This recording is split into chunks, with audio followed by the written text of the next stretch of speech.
They used to say the enemy wore a different color, spoke a different tongue, sailed in from the sea. But what happens? When the one who takes from you looks just like you in Kenya, a man rose from the ranks, a son of the soil, a preacher of bottom-up justice. They called him William Ruto, and they called him hope. But behind closed doors, that hope turned into hunger. And the man who once sat in the second seat began to undermine the very government he served. Then he rose to power, not to build, but to bury the memory of those who knew the truth. So today we ask, how does a man who sabotaged his own government now demand loyalty from those he betrayed? This is not a question of politics. This is a reckoning of power memory and stolen vision. If you've ever seen a thief take credit for your work, stay with us, because this story might feel far too familiar. In 2022, the people of Kenya watched something strange unfold. William Ruto, the man who had spent years distancing himself from government policy, skipping official summits, ignoring infrastructure reviews, and refusing to defend national budgets, suddenly became president. No grand plan, no team vision, just a man who had avoided accountability. Now holding the highest office, he had skipped 23 out of 34 economic diplomacy missions, declined to attend the Mombasa Infrastructure Summit, missed bilateral talks in Addis Ababa, all by choice. And when President Uhuru Kenyatta finally spoke without naming names, the country already knew who he meant, the man who sat beside him at cabinet meetings, but never stood with him in governance.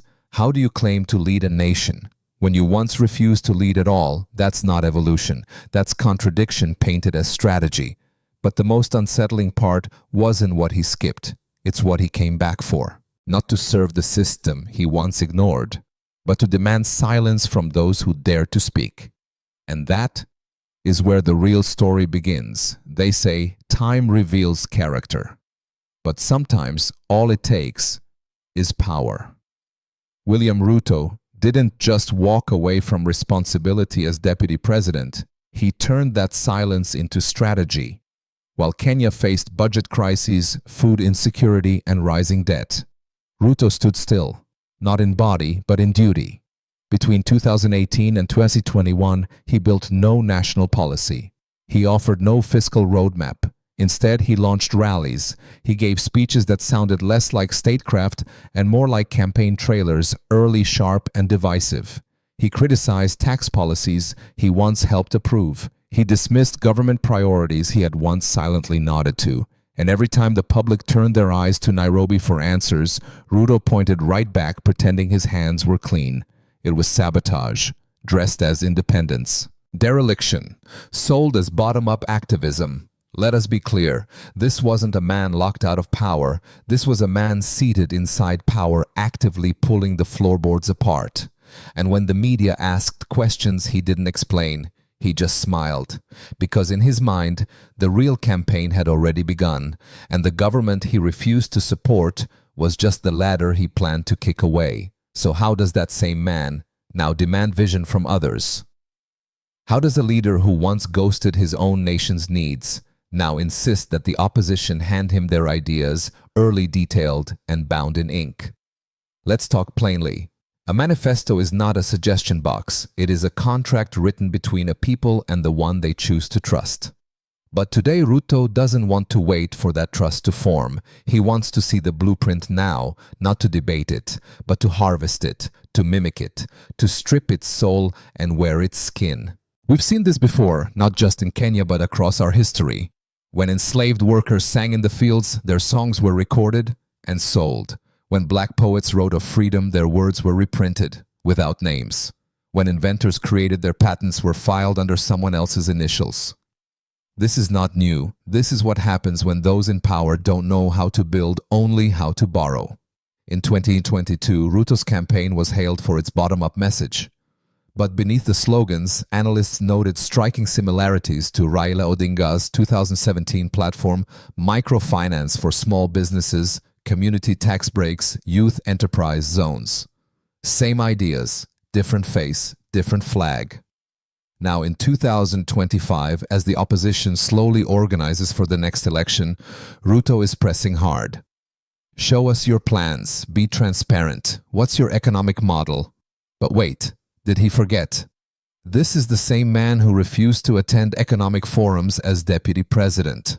The same man whose office failed to account for over 1.4 billion Kenyan shillings in outreach funds. Not because he was sick, not because he was removed, but because he chose absence as his political weapon. He sat out the work. Now he demands the credit. And when that doesn't work, he reaches for control. In 2023, one by one, he began pushing out those who might remind him of where the real ideas came from. Cleophas Malala removed, Mithika Linturi dismissed, Justin Muturi sidelined, and then the boldest cut of all, Rigathi Gachagua, his own deputy president, impeached midterm through procedural maneuvers that stunned even veteran politicians. Each of these men had contributed to Kenya's intellectual framework. Malala pushed for youth employment councils. Linturi designed crop insurance programs for drought zones. Gachagua advocated for decentralized budgets and fiscal dashboards. Yet all were labeled unfit, their plans unrealistic, their presence divisive, until of course the government began quietly implementing their frameworks under new names. Is that irony? No. That is theft with a handshake. If this stirred something in you, if you've ever had your labor applauded but your name erased, then this story is more than a headline. It is a mirror. It reminds us, in every system built on hierarchy, the boldest threat isn't violence, it's independent thought. And in Kenya today, the crime isn't incompetence, it's being competent without bowing first.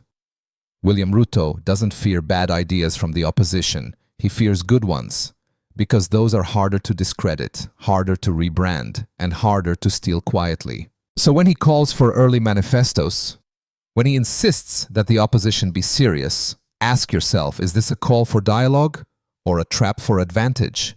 And if you think that question is too cynical, just remember, real confidence doesn't need to peek at someone else's paper.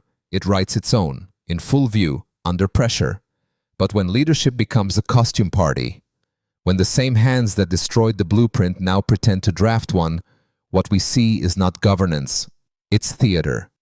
And the only thing worse than a thief is a thief wearing your colors, your voice, your name. In a healthy democracy, dismissal means disqualification. You don't fire a man for incompetence, then recycle his vision 6 months later. You don't silence thinkers, then whisper their words into your next campaign speech, unless, of course, you never doubted their ideas. You only feared their names. That's exactly what happened in Kenya. After rising to power, William Ruto didn't build a coalition. He launched a purge, loyalty over legacy, submission over skill. And the men who once helped shape Kenya's most forward-thinking reforms, they were thrown out like spare parts, useful but inconvenient. Take Cleophas Malala, for instance. He served as Secretary General of Ruto's own party. He wasn't just loyal, he was vocal. But when he pushed for the creation of youth employment councils, decentralized hiring platforms, and mentorship zones in marginalized regions, he was labeled idealistic, impractical, out of step. Soon after, he was dismissed for strategic misalignment. And yet barely a year later, those same proposals re-emerged, rebranded as urban opportunity zones. Same logic, same model, different name, and not a single word of credit. Then came Mithika Linturi, Cabinet Secretary for Agriculture. Linturi's tenure wasn't glamorous, but it was grounded. He designed Kenya's smallholder crop insurance program, negotiated fertilizer subsidies during the 2022 drought, and established direct procurement channels between farmers and county buyers, bypassing corrupt middlemen. He wasn't just managing crisis, he was reimagining rural economics.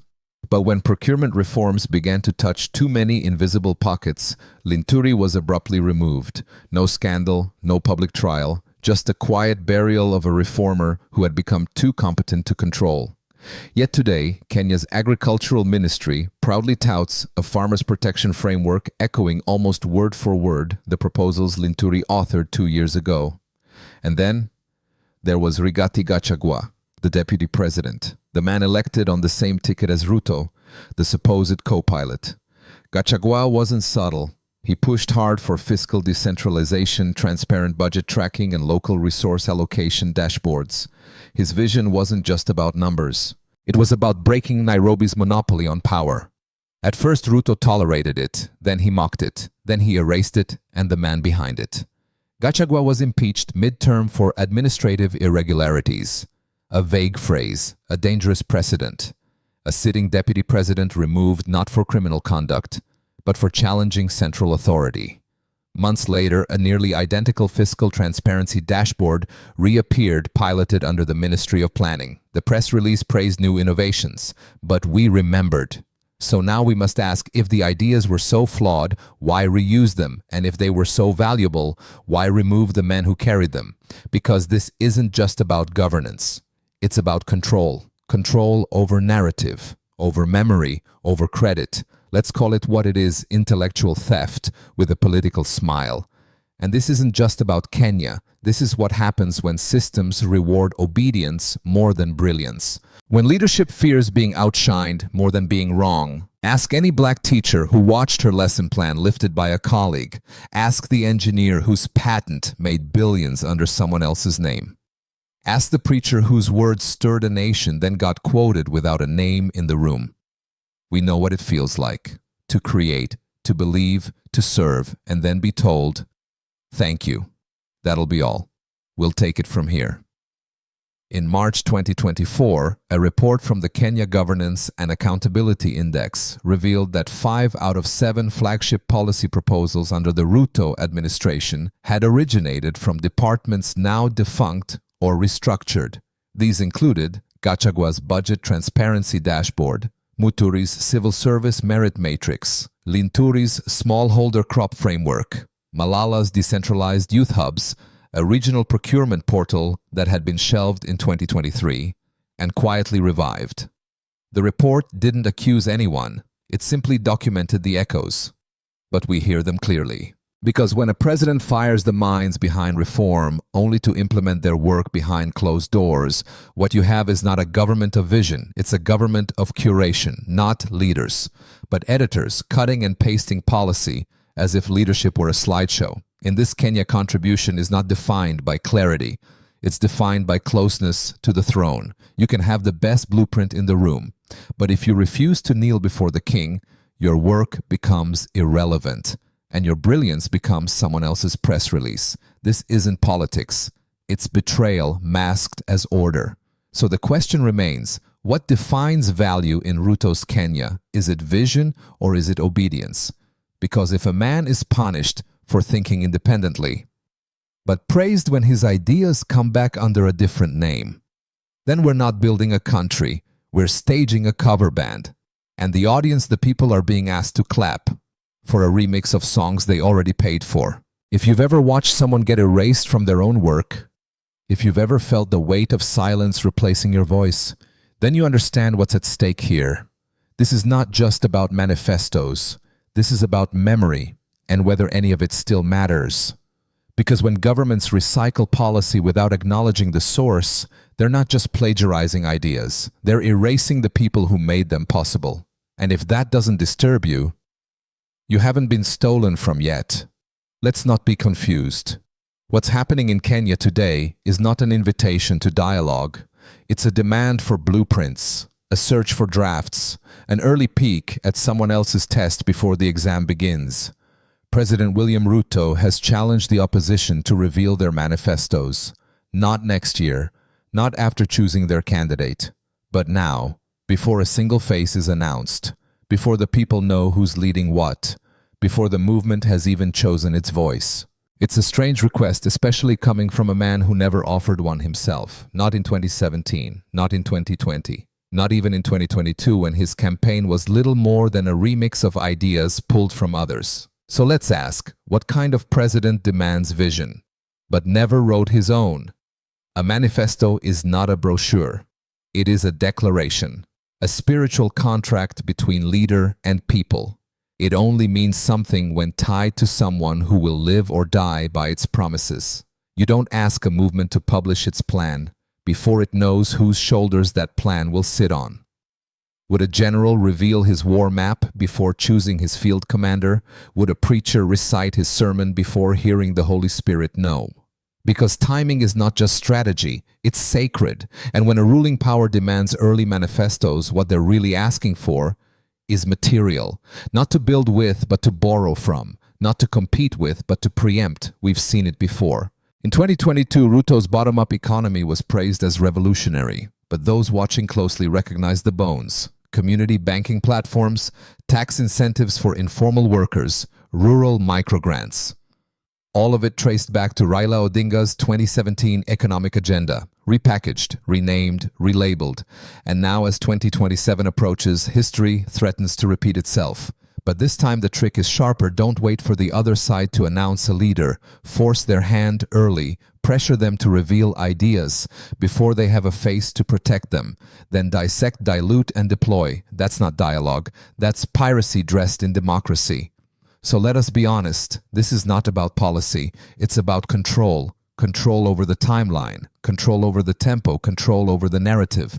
And when those in power begin dictating when and how their opponents should speak, that's no longer a contest of vision. That's a chess game where the king moves twice before the pawn is allowed to breathe. But here's the danger. In politics, as in history, stolen ideas never bloom because they lack the roots that give them meaning. A plan without a person is just paper. A policy without principle is just theater. And no matter how well Ruto dresses it, a borrowed dream will never grow fruit, not when the soil remembers who first planted the seed. If you've ever watched someone sing your song with your voice and claim the applause for themselves, then you already know what's happening here. And you know it's not justice, it's mimicry, it's manipulation. So what kind of dialogue is this one where the ruling party isn't listening, but recording? One where they don't want opposition, they want content, ideas to tweak, words to reframe, a house blueprint they can repaint and sell as their own. And when opposition leaders refuse to comply, they're accused of hiding, of being unprepared, of lacking national interest. But that's not true. They're not hiding, they're protecting the sanctity of what it means to dream aloud in a political system designed to echo your voice, then erase your name. Kenya doesn't lack ideas. It lacks honest space to present them, and that space must be earned, not dictated. Think of what would happen if we allowed this pattern to continue. We'll enter 2027 not with a marketplace of ideas, but with a display window of knockoffs, movements rushing to speak first just to avoid being copied, visions diluted, not debated, and in that noise the people lose. Because no one's listening, they're just sprinting.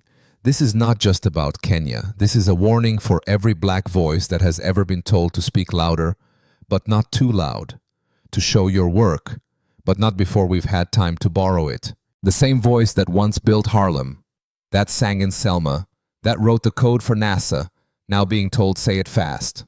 Or we'll say it for you. That's not progress. That's plagiarism with the flag.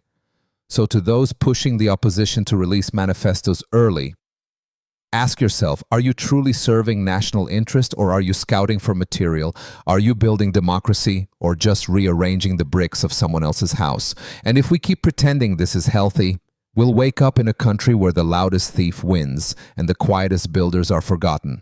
Let the opposition speak when ready. Let the leader rise before the plan is judged. And let the people decide based on character, not choreography.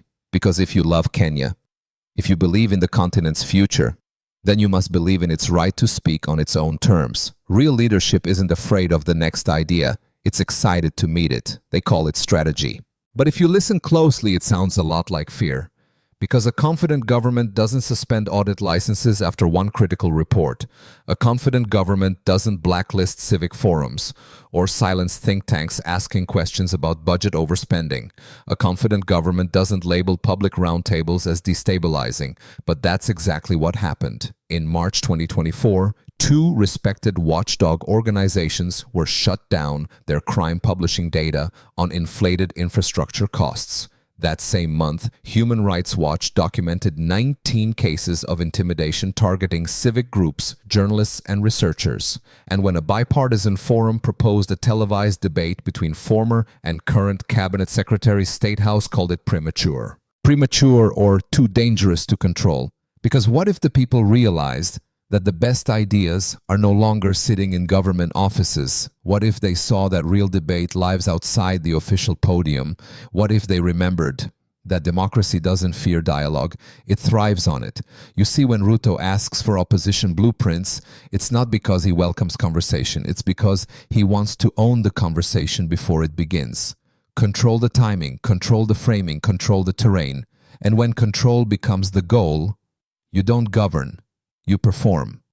So let's stop pretending this is about stability. It's about managing exposure, preventing the next big idea from arriving with the wrong name on it. And what does that tell us? That this presidency doesn't fear chaos. It fears being matched idea for idea, leader for leader, because that kind of contest is one you can't rig with silence. So now we stand at the edge. 2027 is coming. And the question is no longer who speaks first. It's who still has the courage to speak in their own voice. Will this election be a contest of visions where leaders rise with conviction, clarity, and their own blueprint? Or will it be another season of political karaoke, where the same voices sing someone else's song? That's not democracy, that's duplication, that's dignity rewritten. Let's be clear, publishing a manifesto without a leader is like handing your child to a stranger and hoping they raise them well. It's not transparency, it's surrender. And when the rules are written by those already in power, timelines become traps, deadlines become weapons, and dialogue becomes a performance stage, where the ending has already been cast. But Kenya is not a stage. It's a country, it's a people, and people deserve time, space, respect, to think, to choose, to rise. Because in every generation there comes a moment when those who built in silence must speak with thunder. And that moment is now. If you believe Africa deserves more than imitation politics, type Africa new in the comments. If you've ever had your truth borrowed, your brilliance ignored, share this video with someone who still believes in building with honor. And if you want to be part of a future written in our own hands, like, comment, and subscribe. Not for us, for the legacy we carry. Because we may not control the first move, but we will write the last word. And that word will not be fear. It will not be silence. It will be something greater. Justice, memory, freedom authored by us. Until next time, stay listening, stay awake, stay believing. Because this isn't just a story about Kenya, it's a story about us all.